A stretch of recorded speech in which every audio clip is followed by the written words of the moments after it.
Il fait beau, il fait chaud, on est en plein cœur de l'été. C'est à ce moment-là qu'on commence à recevoir des appels de gens qui s'inquiètent de voir leur pelouse jaunir. Aujourd'hui, avec Laurence, on vous explique comment prendre soin de votre pelouse en période de sécheresse.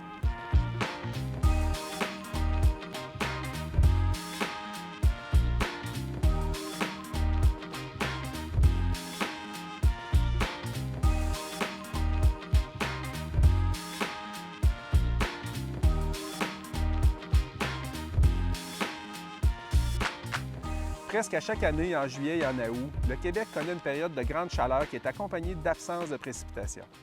On voit alors la pelouse s'assécher. Elle peut même jaunir jusqu'à devenir un peu comme de la paille. Puis il est facile de reconnaître les premiers signes de sécheresse. Avant de jaunir, la pelouse prend une teinte plus foncée, même noircie, puis on peut remarquer nos traces de pas s'imprégner dans la pelouse quand on marche dessus.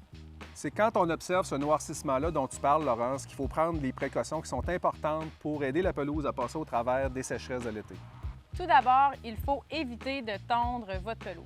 Même si elle semble longue ou inégale, la tonte en période de sécheresse, surtout si vous la tondez courte, c'est un facteur aggravant qu'on observe très souvent.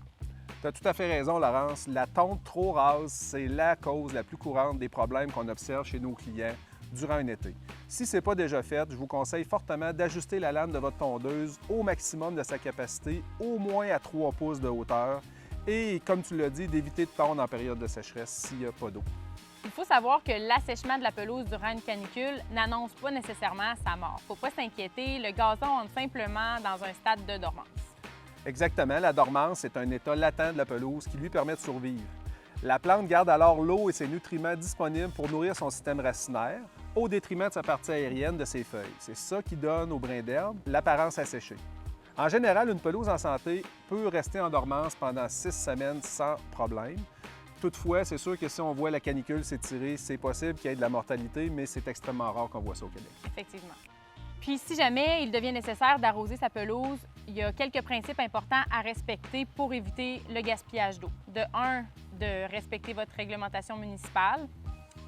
De 2, arroser en profondeur, environ 30 minutes par section, soit tôt le matin ou en soirée pour éviter la perte d'évaporation de l'eau.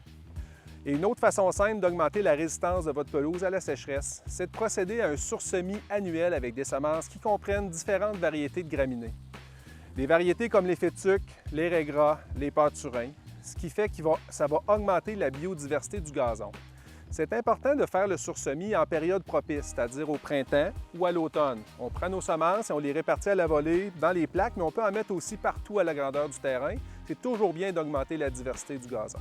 Cette diversité de plantes-là va améliorer la résistance globale de la pelouse contre différents stress, mais en particulier le manque d'eau. Il est important de noter qu'il peut être difficile de différencier les symptômes causés par la sécheresse et certains dommages d'insectes comme la punaise velue. Si jamais vous avez des doutes, n'hésitez pas à communiquer avec nous. Notre équipe de techniciens va se faire un plaisir de vous aider à ce sujet-là.